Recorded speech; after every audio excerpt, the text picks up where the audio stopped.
dressing up in AI mode. The Smiley Face Killer Network is a consistent theory alleged that a gang of serial killers is responsible for the drowning and deaths of dozens of young men across the US. While some investigators and families support the theory, it has been widely dismissed by the FBI and many law enforcement experts as an unsustained urban legend. It's funny, isn't it? Smiley Face Murder Theory, the first proposed in 2008 by a retired New York City detective, Kevin Gannon, and Anthony Buaiti. A theory posits that a network of killers targets young, athletic white men. But it isn't mostly the case in the bayou. There's a lot of black girls. I've been drinking in Midwestern, northeastern cities. Key elements of the theory include victim profile. Typically, victims are college-aged, athletic, and popular men. Setting in each, the man disappeared after a night out and was often found in a nearby body of water.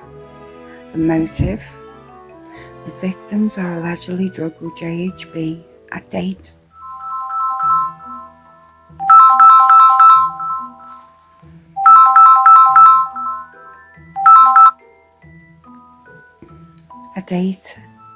Oh, I'll have to cut that out.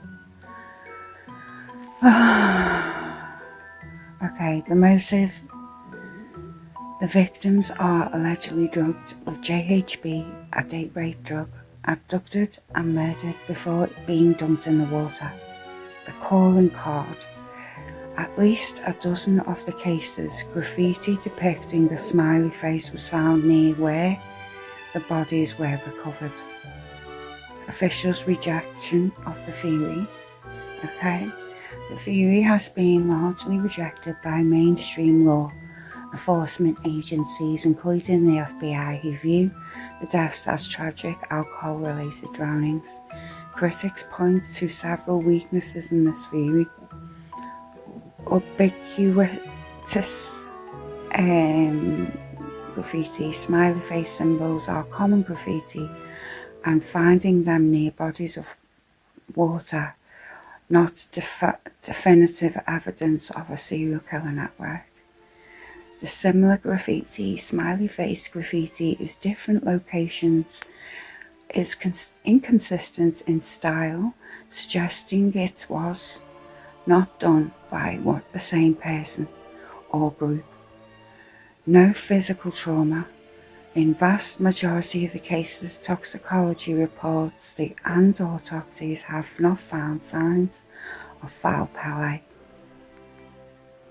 But like the Shannon Gilbert case. Normal statistics: drowning is statistical more common among young men.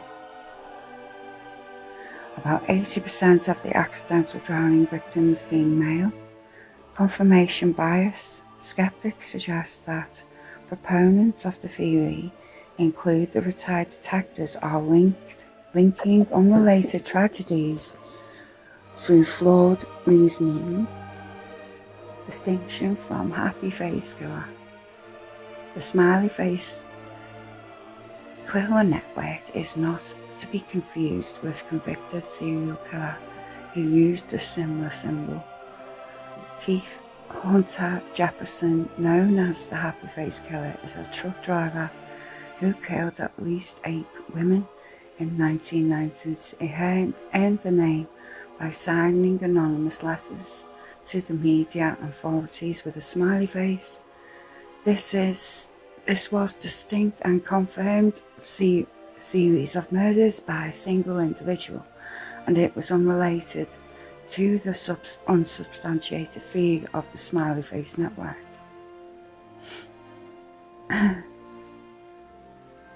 Despite official debunking the theory, has maintained interesting in popular culture and particularly among online communities and true crime enthusiasts.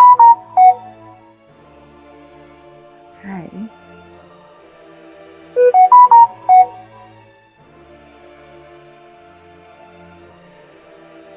That's all really I needed to mention.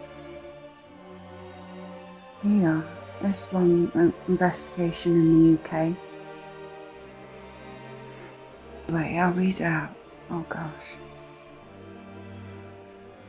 In a decade or so between 1997 and 2008, authorities in Midwestern and Northeastern states of America pulled the corpses of nearly 50 young men from the body of water. Various similarities surrounding the mysterious deaths led the pair of retired former New York Police Department detectives to investigate some details. It was either eventual conclusion that the deaths were linked. Not only that, but foul play was involved. At many of the original bodies of recovery sites, unusual graffiti was discovered. Okay.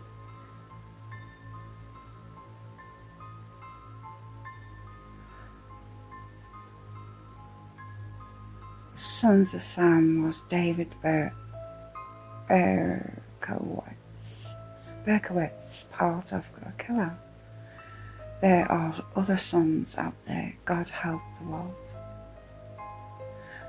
As time went on, more and more of these similar and seemingly connected deaths were being reported and investigated to the point where it went beyond being statistically explicable. A young man would go missing and within days found dead in the water. Oh, Harry, so unwell. Soon other areas seemed to be reported such cases.